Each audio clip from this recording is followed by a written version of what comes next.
దాని నిమిత్తం మేము ఇక్కడికి ప్రమోషన్స్ కానీ ఫస్ట్ వైజాగ్ నుంచి స్టార్ట్ చేయడం నాకు ఎప్పుడు ప్రతి సినిమాకి అలవాటు. సో అందుకే ఈసారి కూడా ఇక్కడి నుంచి స్టార్ట్ చేద్దామని చెప్పి ఇక్కడికి రావడం జరిగింది.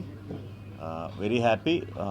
ఇప్పుడు ఇక్కడ మేము ప్రెస్ మీట్ ముగించుకొని నెక్స్ట్ గీతం కాలేజ్కి వెళ్తున్నాం చిన్న ఈవెంట్కి. సో ఈ వచ్చే week Friday 22nd cinema release. నా లాస్ట్ సినిమా అన్ని ఏరియాల కంటే ఉత్తరాంధ్రలో ఎక్కువ కలెక్షన్ వచ్చింది, సామజవర్గం సినిమా. Very happy. సో నాకు ఇక్కడ నుంచి ఎప్పుడు కూడా మంచి సపోర్ట్ ఉంది. ఈ సినిమాకి ఫ్యూచర్లో వచ్చే సినిమాలు కూడా తప్పకుండా ఇలాగే ఉంటుందని మనస్ఫూర్తిగా కోరుకుంటున్నాను.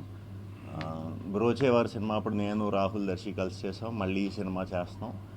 ఇది ఫుల్ టు ఫుల్ ఎంటర్టైనర్ అండి. మీరు పిల్లలతో పెద్దలతో అందరితో చూడొచ్చు. చాలా బాగా నచ్చుతుంది, హ్యాపీగా నవ్వుకోవచ్చు.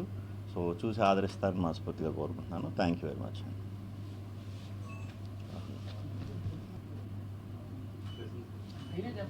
అయినా చెప్పాలా? మీడియా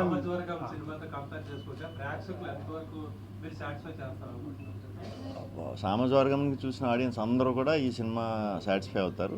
ఇంకా ఎక్కువగా ఈసారి సామజవర్గం కొంచెం ఫ్యామిలీ ఎక్కువ చూశారండి. ఇది యూత్ ఎక్కువ చూస్తారని గట్టిగా నమ్ముతున్నారు. లేదు లేదు, ముగ్గురు క్యారెక్టర్ల పేర్లు కాదండి. చిన్నప్పుడు ఆడుకునే వాళ్ళం కదా, మేము మాయమైపోవాలి, ఇలాంటి చాలా ఫ్యాంటసీ సినిమాలో ఉంటాయన్నమాట. సో ఇదే యాప్ టైటిల్ అని ఇది పెట్టడం జరిగింది.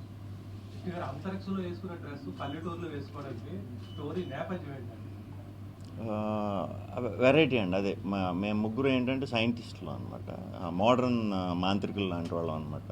సో దాన్ని కొత్తగా ఎంత కొత్తగా చూపిస్తే బాగుంటుంది అని ఆలోచించినప్పుడు మా డైరెక్టర్కి ఈ డ్రెస్సుల్లో దింపితే ఇప్పుడు దాకా ఎవరు చేయలేదు కాబట్టి వీటిలో అయితే అట్రాక్ట్ అవుతారని చెప్పి ఇది వాడటం జరిగిందండి ఫిల్మ్కి. అది ఫిల్మ్కి హెల్ప్ అయింది, అది ఆడియన్స్ కూడా చాలా ఈజీగా రీచ్ అవ్వడానికి బాగా హెల్ప్ అయింది. ఎంటర్టైనర్ అండి, ముగ్గురు ఫ్రెండ్స్ కదా. అవునండి. ఇండోర్ ప్రమోషన్స్ వచ్చి వైజాగ్ నుంచి ఈరోజే స్టార్ట్ చేసాం. సో మళ్ళీ సెంటిమెంట్ కంటిన్యూ చేస్తున్నాను నేను. సో ఇది కూడా బాగా వర్కౌట్ అవుతున్నాను.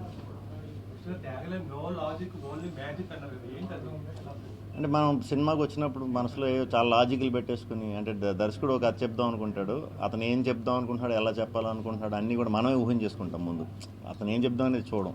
సో అలాంటివి ఏం పెట్టుకోకుండా మీరు సినిమాకి రండి. ఇది 200% ఎంటర్టైన్మెంట్ ఫిలిం. ఎంటర్టైన్మెంట్ కోసం అయితే తప్పకుండా రండి, అది 200% ఉంటుంది సినిమాలో. సైంటిస్టులు సినిమాలో సైంటిస్టులు కాదు కాదు, నిజంగానే సైంటిస్టులు. అది మంచి సైంటిస్టులా లేకపోతే ఏంటనేది మీకు సినిమా చూస్తే అర్థం అవుతుంది.